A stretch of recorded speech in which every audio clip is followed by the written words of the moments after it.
जी, अस्सलाम वालेकुम। मैं हूँ अर्जमंद रज़ा और साइकोथेरेपिस्ट हूँ और इस वक्त जो है ना मैं आप लोगों को पढ़ा रही हूँ साइकोलॉजी 502 और उसका लेक्चर नंबर 3 और 4 जो है वो इस लेक्चर में होगा, इस वीडियो में होगा। और ये हम जानते हैं कि लेक्चर नंबर 3 में हम एरिस्टोटल के बारे में, अरस्तू के बारे में बात करेंगे। तो अरस्तू जो है वो उसकी डेट ऑफ बर्थ आपको मिलेगी, हैंड्स आउट में मिल जाएगी। वो 384 बीसी में पैदा हुआ और 322 बीसी में मर गया। अच्छा, ग्रीक था ये और फिलोसोफर था। और उसके अलावा जो है ना वो अरिस्टोटल वैसे तो जो स्टूडेंट था प्लेटो का, और प्लेटो स्टूडेंट था सोक्रेटिस का, लेकिन उसके बावजूद भी ये उन उन दोनों से अलग था। इसकी जो थॉट्स थी वो बिल्कुल थोड़ी सी अलग थी। ये उन दोनों की बातों पे यकीन नहीं रखता था। इसकी किताब है बहुत मशहूर जिसका नाम है दी एनिमा, जिसके मायने हैं द सोल। और फिर उसके बाद इसमें बहुत सारे प्राइमरी टॉपिक्स आपको मिलेंगे, फ़िलासफ़ी के और साइकोलॉजी के, काफ़ी सारी चीज़ें आपको उसमें नज़र आएँगी। ये एमसीक्यूज़ में पूछा जा सकता है कि उसकी किताब का नाम क्या है? या ये पूछा जा सकता है कि ये अलग था या नहीं था? और ये सारी चीज़ें आपसे पूछी जा सकती हैं। कुछ चीज़ें मैंने इसके बारे में ना अलग से निकाल के रखी हुई हैं, जो आप लोगों के लिए आसान हो जाएगा, क्योंकि ये एक पेज पे दोनों लेक्चर नंबर 3 और लेक्चर नंबर 4 आ गए। अगर आपको चाहिए हो तो ये मुझे बता दीजिएगा, ईमेल एड्रेस दे दीजिएगा, मैं ईमेल कर दूँगी आपको। ठीक है, इसको हम पहला साइकोलॉजिस्ट कहते हैं कि जिसने जो ना वो सोक्रेटिस और प्लेटो के जो आइडियाज़ थे उनको रिजेक्ट किया। आइडिया ऑफ ड्यूलिज्म जिसे कहा जाता है ना, ड्यूलिज्म क्या था कि दो चीज़ें, ड्यूलिज्म निकला है दो से। तो सोल एंड बॉडी वो कहते थे, सोक्रेटिस भी कहता था और प्लेटो भी कहता था कि जो ना ये दो अलग अलग चीज़ें हैं और अलग अलग चलती हैं। और इसने क्या कहा, इसने कहा कि नहीं, दोनों एक ही चीज़ हैं और एक साथ चलती हैं, एक तरीके से चलती हैं और दोनों एक दूसरे से अटैच हैं और एफिलिएटेड हैं और एसोसिएटेड हैं। तो इसका ये कॉन्सेप्ट था।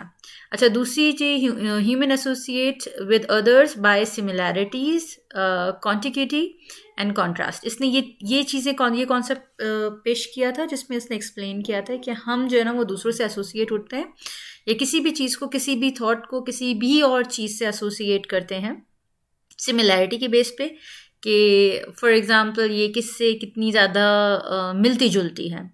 Contiguity mean references, for example हमने भी कहा कि जी प्लेटो जो है उसका रेफरेंस जो है वो चलता है सोक्रेटिस से, तो ये जो ना वो रेफरेंसेस हैं। ठीक है, या कॉन्ट्रास्ट कि हम ये कहें कि जी एरिस्टोटल जो है वो उसका ऑपोजिट है, उसका जो थॉट्स प्रोसेस है वो बिल्कुल अलग है और उसकी जो थिंकिंग और उसकी जो थ्योरीज हैं वो बिल्कुल कॉन्ट्रास्ट करती हैं प्लेटो और सोक्रेटिस से। अच्छा, एक और चीज़ इसने एक्सप्लेन की थी जिसमें उसने कहा था कि human is a biological being and have functions including eating, perceiving, having children, thinking and doing things। अच्छा, ये आगे चल के जो है ना ये कॉन्सेप्ट मिसेस ग्रैन के नाम से बना है। आप जो साइंस के स्टूडेंट्स हैं वो ये बात जानते हैं कि मिसेस ग्रैन क्या है। Movement, respiration, sensitivity, growth, reproduction, excretion and nutrition. तो उसने यही सारी चीज़ें जो थी, जो बाद में आके ये सब कुछ ग्रोथ के लिए जो सारी चीज़ें ह्यूमन बीइंग की जो लिविंग कैरेक्टरिस्टिक्स हैं जो नज़र आती हैं, वो उसने बेसिक उसने शुरू में बताई थी, सिर्फ 5 बताई थी। हैविंग चिल्ड्रन जिसमें रिप्रोडक्शन आ गया, ईटिंग ग्रोथ के लिए, न्यूट्रिशन के लिए आ गया, परसीविंग, थिंकिंग, सेंसिटिविटी के लिए आ गया। अच्छा, दूसरी एक और चीज़, नॉट दूसरी, चौथी चीज़ उसने ये रिजेक्ट किया था, आइडिया ऑफ इंट्रोस्पेक्शन को। इंट्रोस्पेक्शन हमने पढ़ा है, ये क्या है कि सब कुछ अपने अंदर झांकना, सब कुछ जो है वो सिर्फ दिमाग है, दिमाग से बढ़कर कुछ भी नहीं। और अपने अंदर ही अंदर झांकना और उसको उसी को देखना, उसी पे करना, और उसके अलावा किसी और चीज़ को देखना नहीं, और किसी भी ऑब्जर्वेशन या रिसर्च पे नहीं जाना। तो इसने इस आइडिया को रिजेक्ट किया था और उसने कहा था कि नहीं, हम ऑब्जर्वेशन से ही सीखते हैं और वो बहुत काम की होती हैं, ये नहीं है ज़रूरी कि सब कुछ जो है वो अंदर ही है। इन जो पुराने आइडियाज़ थे प्लेटो के या सोक्रेटिस के, उनके ये थे कि जी आइडिया जो वो इनबॉर्न होते हैं, वो कहीं और से नहीं मिलते, और हमारे पास जितनी नॉलेज होती है वो सब अंदर होती है हमारे, वो कहीं बाहर से नहीं मिलती। लेकिन इसने इस आइडिया को रिजेक्ट कर दिया था। उसके अलावा इसमें मिलता है कि knowledge is gained by observation and empiricism, तो कि हमें नॉलेज जो है वो हमारे सेंसेस के हिसाब से मिलती है। देखने से हमें नॉलेज मिलती है, सुनने से नॉलेज मिलती है, पढ़ने से नॉलेज मिलती है, महसूस करने से नॉलेज मिलती है। इसका एक और ये कॉन्सेप्ट था। एक और चीज़ मैंने, क्योंकि इसको 9 पॉइंट्स में कैटेगराइज्ड कर दिया है, तो ताकि आप लोगों के लिए इजी हो जाए याद करना। फिर एक और चीज़ जो इसने कही कि 2 टाइप्स ऑफ मोटिव्स जो थे उसका आइडिया जो था हमने पढ़ा है। उसके अलावा आपने साइकोलॉजी में जो फर्स्ट सेमेस्टर जो बैचलर्स कर रहे हैं उन्होंने उसमें भी पढ़ा होगा, उसके स्टार्टिंग में भी पढ़ा होगा, जो बच्चे ओ लेवल्स या ए लेवल्स कर रहे हैं उन्होंने उसमें भी पढ़ा होगा कि 2 टाइप्स ऑफ मोटिव्स क्या होते हैं। लेकिन इसमें हम थोड़ा सा ज़रा सा डिटेल में पढ़ेंगे कि एरिस्टोटल ने दिए थे ये 2 टाइप्स ऑफ मोटिव्स का जो आइडिया था, ये जो थ्योरी थी, ये इसने इसमें दिए थे। इसमें इसने जो ना एक्सप्लेन किया था कि प्राइमरी मोटिव्स क्या होते हैं, सेकेंडरी मोटिव्स क्या होते हैं। हम जानते हैं प्राइमरी मोटिव्स जो हमारी बेसिक नीड्स होती हैं हमारे सर्वाइवल के लिए, खाना पीना सोना, और तब काफ़ी सारी चीज़ें जो होती हैं वो सेक्स वगैरह ये सारी चीज़ें जो है ना वो प्राइमरी मोटिव्स में आता है। और सेकेंडरी जो होते हैं the need of power, the need of appreciation, ये जो सारी चीज़ें हैं ये सेकेंडरी मोटिव्स होते हैं हमारे।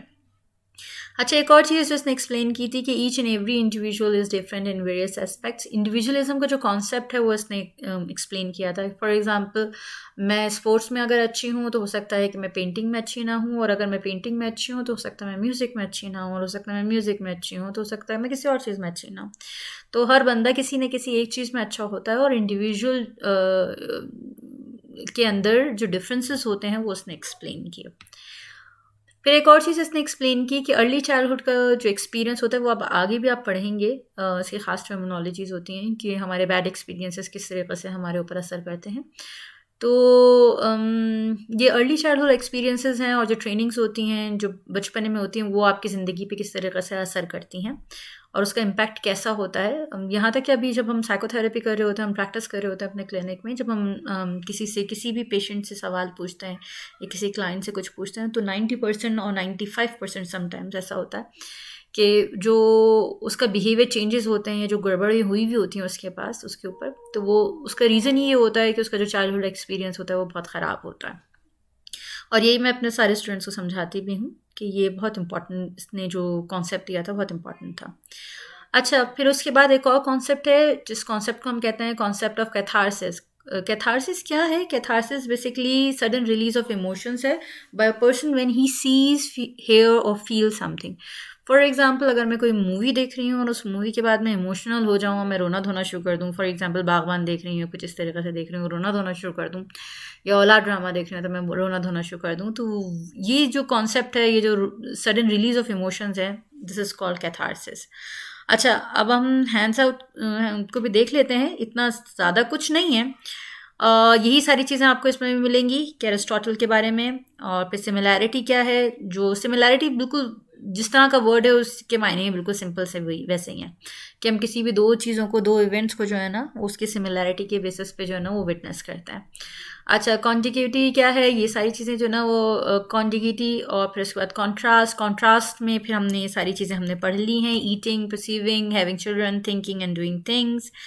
फिर हमने उसके बाद एरिस्टोटल ने जो दो टाइप्स ऑफ मोटिव बयान किए थे ये हमने पढ़ लिया है यहाँ से, प्राइमरी एंड सेकेंडरी। और फिर उसके बाद कि इसका फिर उसके बाद कि उसकी जो ना वो इंडिविजुअलिज्म का कॉन्सेप्ट जो उसने बयान किया था ये हमने कर लिया है। कैथारसिस का जो कॉन्सेप्ट है ये पूछा जा सकता है कि किसने दिया था कैथारसिस का कॉन्सेप्ट और ये क्या था, ये सारी चीज़ें आपसे पूछी जा सकती हैं। और फिर उसके बाद ये कि उसको बचपने में जो चाइल्डहुड एक्सपीरियंस होता है उसका इम्पैक्ट कैसा पड़ता है। अच्छा, फिर उसके बाद आता है लेक्चर नंबर 4, और लेक्चर नंबर 4 में हम पढ़ते हैं 5th से लेकर 11th सेंचुरी तक का जो टाइम है उसको हम पढ़ते हैं। और उसको हम ये भी कह सकते हैं कि जी डार्क एजेस भी कह सकते हैं। डार्क एजेस क्यों कहते हैं? क्योंकि उसमें जो रिसर्च बेस्ड वर्क नहीं था इस टाइम पे, जो ना वो बहुत ही रिलीजियस बेस्ड वर्क हुआ है। फॉर एग्जांपल, हम ये कहा जाए कि जी इस टाइम पे जो ना वो जो लोग थे वो सारे के सारे वो सोक्रेटिस एंड प्लेटो के जो ना उसमें स्कूल ऑफ थॉट को मानने वाले थे, और जो एरिस्टोटल के तरीके से काम करने वाले नहीं थे। उन्होंने एरिस्टोटल के जो काम जो था उसको रिजेक्ट कर दिया था। उन्होंने कहा था कि नहीं ऑब्जर्वेशन वगैरह कुछ नहीं होती, जो कुछ भी है बस एक डिवाइन पावर है, उसने हमारे दिमाग में डाल दिया है और वही सब कुछ चला आ रहा है। अच्छा, लेकिन इसमें भी पढ़ने के लिए हमारे पास बहुत कुछ है, और ऑल दो ये सोक्रेटिक और प्लेटोनियन पॉइंट ऑफ व्यू है, लेकिन उसके बावजूद आपको सेंट ऑगस्टीन मिलेंगे। तो सेंट ऑगस्टीन कौन थे? अच्छा, सेंट इस वजह से उन्हें कहा जाता है क्योंकि वो एक चर्च में काम करते थे, उनका नाम नहीं था सेंट। ओके, तो और ऑगस्टीन उनका नाम था, लेकिन उनके बहुत सारे कॉन्सेप्ट आपको इसी तरीके से मिलेंगे कि जिसमें उन्होंने खुदा के बारे में और इन सब चीज़ों के बारे में बताया गया। ठीक है, फिर सेंट ऑगस्टीन का अगर हम देखें तो उसमें नज़र आएगा कि हमें 350 एडी से लेकर 430 एडी तक उनका टाइम पीरियड है।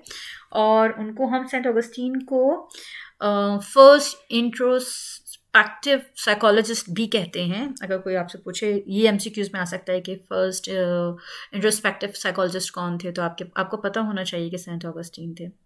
अच्छा, इनकी कुछ चीज़ें हैं जो मैंने बहुत शॉर्ट फॉर्म में करके लिखी हुई हैं यहाँ पर। उसमें से पहली चीज़ ये है कि उन्होंने एक्सप्लेन किया था कि ईविल और सिन, गुनाह, is a product of free will. Free will जो होती है वो, अच्छा, इसको एक किताब थी उसमें उन्होंने लिखा हुआ था कि आत्मा जो है वो ये करती है सारी चीज़ें, आत्मा का कॉन्सेप्ट जो है वो इसमें आया था।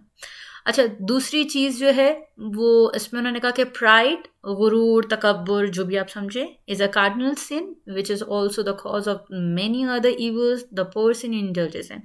अच्छा, सारे गुनाहों की जड़ जो है वो तकब्बुर है, इसमें उन्होंने कहा था। अच्छा, मजहबी थे तो इस वजह से जो है ना उनकी काफ़ी सारे मजहबी कॉन्सेप्ट आपको नज़र आएंगे।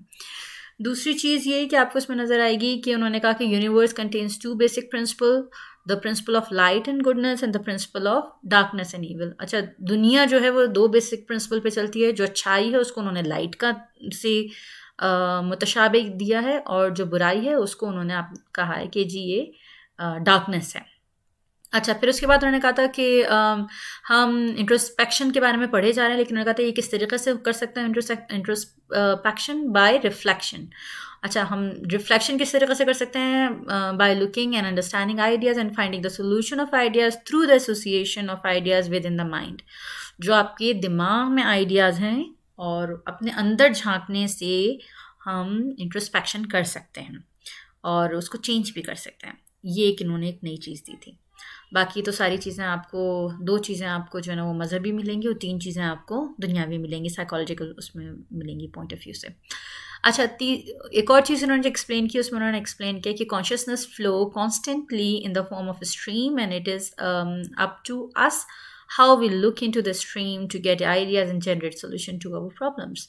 तो उन्होंने ये बात एक्सप्लेन की कि कॉन्शियसनेस जो है वो एक बहता हुआ दरिया है, और या आबशार है, जो भी आप इसको समझें, और हम उसको देख सकते हैं और उसके अंदर बहुत सारे आइडियाज़ होते हैं। ये हमारे ऊपर डिपेंड करता है कि हम उसमें से कौन सा आइडिया निकालें और निकाल के अपने प्रॉब्लम्स को सॉल्व कर लें।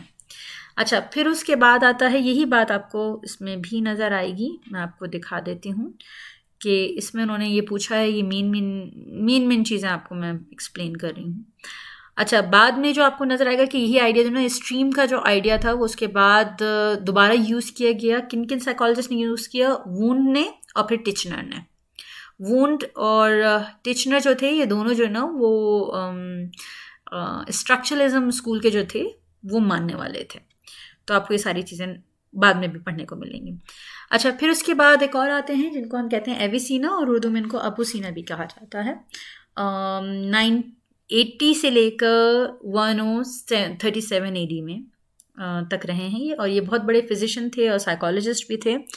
और ग्रेट फिजिशियन के नाम पे अगर किसी को कहा जाता है तो उसमें एविसीना का नाम आता है। उन्होंने कुरान भी पढ़ा हुआ था, फिज़िक्स भी पढ़ी हुई थी, थियोलॉजी भी पढ़ी हुई थी, मेडिसिन भी पढ़ी हुई थी। काफ़ी इनकी जो है ना कहानियाँ बच्चों को भी हम सुनाते हैं। अच्छा, इनका जो था पहली चीज़ उन्होंने कहा था कि वो soul and body is separate. उन्होंने कहा था कि दो अलग अलग चीज़ें हैं इन्होंने, और उन्होंने कहा था कि soul rule the body and determined actions stronger than body. उन्होंने कहा था कि सोल जो है, जो रूह जो है, वो इंसान की बॉडी से ज़्यादा स्ट्रॉन्ग होती है, और वही जो है ना वो आपके एक्शंस को डिटरमाइन करती है कि किस तरीके से करना है और क्या करना है। अच्छा, तीसरी चीज़ उन्होंने कही थी कि mind has ट्रेमेंडस effect on physical body. अगर आप ये सोच लो कि आप बीमार हो तो आप बीमार हो जाओगे, अगर आप ये सोच लो कि आप सही हो तो आप सही रहोगे। इट कैन मेक इट सिक और it can make it healthy. तो इंसान के दिमाग का उसके बदन पर बहुत ज़्यादा असर होता है, ट्रेमेंडस इफेक्ट, बहुत ज़्यादा असर होता है। और यही चीज़ इन्होंने एक्सप्लेन की थी। इनकी इस तरीके से काफ़ी सारी कहानियाँ भी आपको मिलती हैं, तो जिसमें इन्होंने ये एक्सप्लेन किया। अच्छा, एरिस्टोटेलियन थॉट के थे कि कहते थे कि नहीं, ऑब्जर्वेशन बहुत इंपॉर्टेंट है, और ऑब्जर्वेशन से इंसान बहुत कुछ सीखता है, और नॉलेज जो है ना वो बेस करती है ऑब्जर्वेशन पे। अच्छा, फिर उसके बाद उन्होंने कहा था कि 4 स्टेजेस ऑफ मोशन है, और उसमें इमेजिनेशन है, डिज़ायर है, इम्पल्जन है और मूवमेंट है। अब मैं इन चारों को एक एक आसान अल्फाज में मैं एक्सप्लेन करूं। मैं इमेजिन करूं, जैसे एन एग्जांपल, अपनी एग्जांपल दूंगी मैं, और मैं इमेजिन करूं कि जी मैं एक बहुत बड़ी स्टार बन गई हूं, और मैं सोचूं उसको, फिर उसके ये ख्वाहिश मेरे अंदर जागी कि जी हाँ, मैं बहुत बड़ी स्टार बन गई हूँ और मुझे बनना चाहिए। फिर उसमें इम्पल्स जो होगा ना, कि मैं उसके बारे में प्लान बनाऊं सारी चीज़ें, और फिर मैं उसके बारे में मूव करूं और उस पर अमल करना शुरू कर दूं। तो ये सारी जो चीज़ें हैं वो 4 स्टेजेस ऑफ मोशन कही जाती हैं। अच्छा, फिर उसके बाद आपको नज़र आएगा कि इन्होंने एविसीना ने एक और कॉन्सेप्ट पेश किया, दैट इज़ प्राइमरी एंड और सब्जेक्टिव परसेप्शन। ये सेम जो, और सेकेंडरी परसेप्शन, ये 2 चीज़ें इन्होंने बयान की थी जो सेम थी गेस्टाल्ट की geographical reality and subjective reality. अगर आप पढ़ेंगे आगे गेस्टाल्ट स्कूल को, तो उसमें ये जोग्राफिकल रियलिटी और सब्जेक्टिव रियलिटी जो आप पढ़ेंगे तो आपको पता चलेगा। तो उसने कहा कि प्राइमरी और सब्जेक्टिव परसेप्शन क्या होता है, वो इल्यूजन मैंने लिख दिया एग्जाम्पल के तौर पर ताकि आप लोगों को याद रहे। अगर मैं आपको कहूँ कि चलिए जी मेरे गार्डन में चलिए हम वॉक करते हैं, और मैं गार्डन में ले जाने के बाद आपको बताऊँ कि यहाँ पे तो बहुत सारे सांप हैं, और अचानक से आपके पाँव के ऊपर एक लकड़ी आके गिरे, तो आपके दिमाग में सबसे पहली चीज़ क्या आएगी? सबसे पहली चीज़ यही आएगी कि ये भाई ये सांप होगा, और आप उछल जाएंगी और ज़ोर से चिल्लाना शुरू कर देंगी ना कि ये सांप है। तो क्यों? क्योंकि ये प्राइमरी और सब्जेक्टिव परसेप्शन है। अच्छा, उसके बाद आता है सेकेंडरी परसेप्शन। सेकेंडरी परसेप्शन क्या होता है? जो ऑब्जर्वेशन जो होती है, या लॉजिकल रीजनिंग जिसे कहते हैं, या वहम जिसे हम कहते हैं, तो ये सेकेंडरी परसेप्शन होता है। और इंग्लिश में से कहा जाता है नर्वस रिस्पॉन्स, और जो एम्पिरिकल एविडेंसेस होते हैं ना, उसकी बेस पे होता है।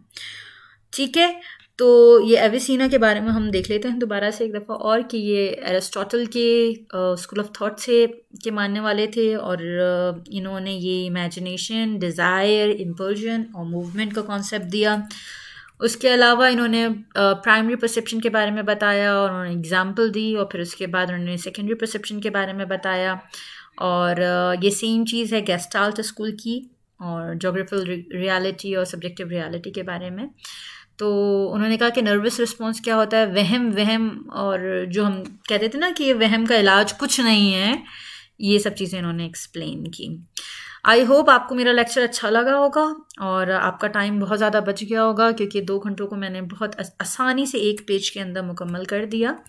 और अगर किसी को हैंड्स आउट चाहिए तो हैंड्स आउट के लिए जो ना मुझे अपना ईमेल एड्रेस सेंड कर दें, मैं उसको फॉरवर्ड कर दूँगी। और प्लीज़ प्लीज़ प्लीज़ सब्सक्राइब करें मेरे चैनल को, और लाइक करें मेरी वीडियो को। अगर आप चाहते हैं कि और ज़्यादा वीडियोस में साइकोलॉजी के डिफरेंट टॉपिक्स पे भी और डिफरेंट कोर्सेज़ पे भी डाल सकूं, तो मुझे कहिए। Thank you so much.